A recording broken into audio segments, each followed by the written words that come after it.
Thailand business health outlook is actually the strongest anywhere in the globe. Chinese economy is really coming back, which means they're going to be starting to import a lot more energy and require energy to fuel this turnaround in their economy, which is going to have an effect, obviously, on the requirements here for energy.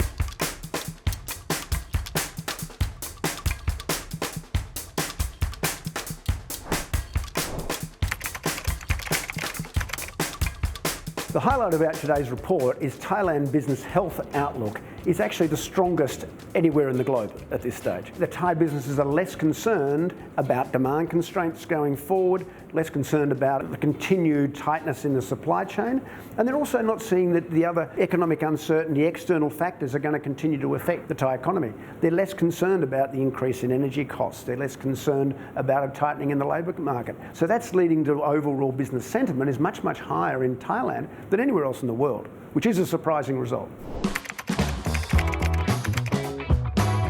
What will hold Thailand in great stead going forward is it is very dependent on the tourism and the tourism economy.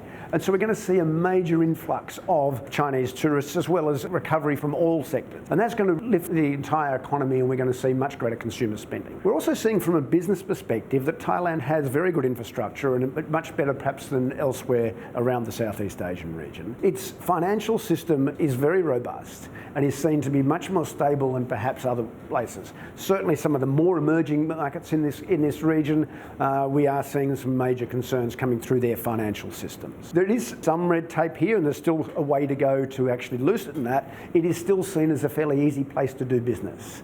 We are seeing some great results coming out of the BOI and I think that's holding the country in good stead. And so when businesses are looking where to invest their money, Thailand remains attractive. So we're quite bullish on where this country will be this year, particularly concerned when we compare it to the rest of the world and the US and Europe, where we see some major headwinds coming up.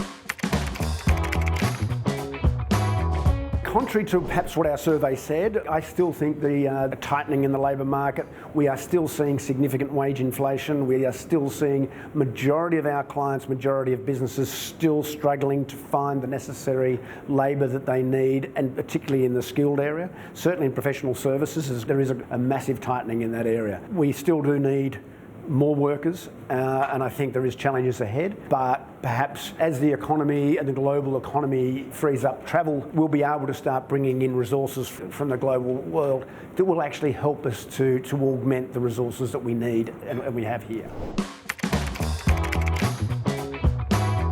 I still think we still have a number of challenges going forward, and there's headwinds that businesses need to be aware of.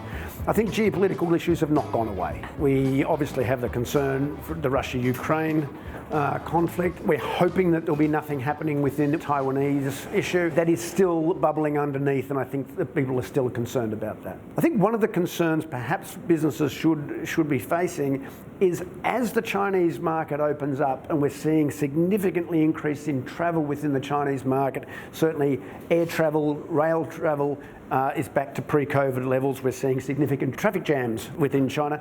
So that's showing that the Chinese economy is really coming back, which means they're going to be starting to import a lot more energy and require energy to fuel this turnaround in their economy. That's going to drive an increase in the global energy cost, which is going to have an effect, obviously, on the requirements here for energy. I think whilst the government has done a good job of holding energy costs down through subsidies at the moment, I don't know that they can continue. So I think businesses need to build into their forecast there may well be an increase in energy costs going forward.